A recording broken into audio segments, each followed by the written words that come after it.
aujourd'hui avoir ou donner un ou plusieurs conseils à des gens qui hésiteraient cette réinvention personnelle, ce serait quoi?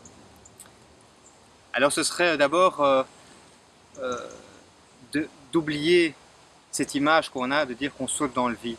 On ne saute pas du tout dans le vide. Démarrer son projet, c'est vraiment une démarche qui se fait pas à pas, un pas devant l'autre.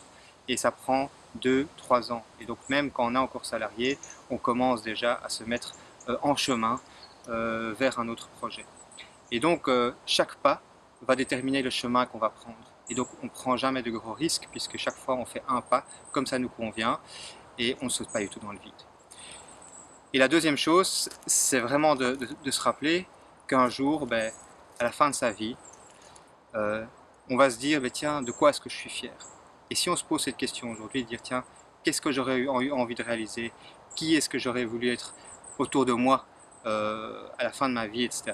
Eh bien, quand on se pose ces questions-là, eh bien, ça permet aussi de remettre en évidence ses choix et d'avoir confiance justement à se dire, tiens, si j'ai envie de créer ma liberté, mon projet, eh bien, il faut le réaliser. Parce qu'un jour, il sera trop tard de le réaliser. Aujourd'hui, on peut le faire et on peut être fier à la fin de sa vie de l'avoir fait, de l'avoir tenté. Même si ce n'est pas une fin en soi, c'est de se dire on peut l'essayer et puis retourner sur un autre chemin. C'est un pas à la fois et on peut chaque fois décider son pas. Mais le plus terrible, c'est de ne pas l'avoir essayé.